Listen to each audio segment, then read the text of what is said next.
Hello and welcome. I'm your Geek Eric, and today we're going to look at the last month of progress that I made on my medieval fantasy tower defense game, Stop the Slimes. At the beginning of the sprint, I worked on level loading for the campaign mode, as well as saving user data.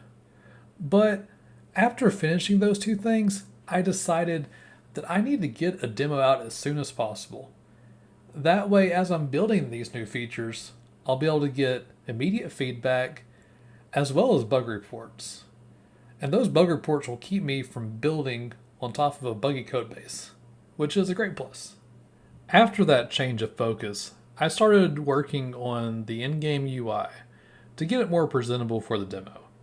This meant replacing the default font, changing the background color, and connecting a transition event to every time the game manager changes states. A GD Quest tutorial was actually super helpful for this. I'll link it in the description below. But the biggest UI change, and one that is still in progress, is how you go about placing towers. Before, you would right click on a tile and select a tower from a drop down menu. But now there's a hotbar at the bottom of the screen with towers and their prices. You can left click on the tower that you want and right click where to place it. You could also click an X button if you want to cancel out of this transaction, but if you do place it, you will be charged for the cost of the tower. The part that has not been finished yet is to only let you place towers where they can be effective. So, for example, the spike tower can really only be effective if it's next to a road tile.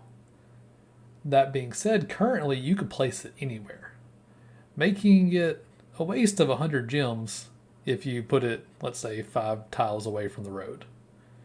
I'm currently thinking of a design way of fixing this problem and how to convey it to the player.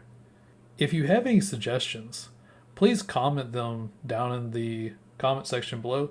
I will be looking at them and I may choose one or I may take a piece of one and you may hear about it in the next devlog.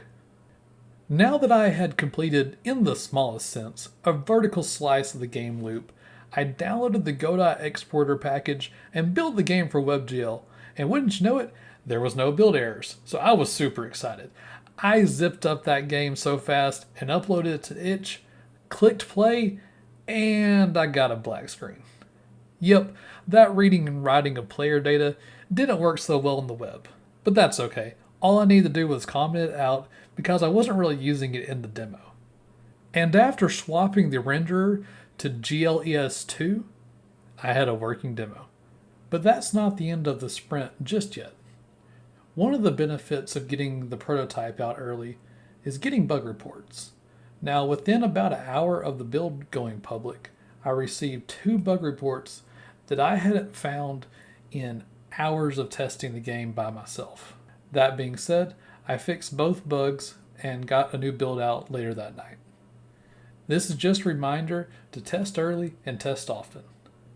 Having 2 small bugs come up whenever you launch a demo is one thing, but if you go months and months and months without testing and you get a list of 30 bugs, then that can be a big headache. Don't forget, you can see when new builds go out instantly by joining the Discord link below, and while you're down there, please hit subscribe and ring that bell. It really helps out, and I will see you next time.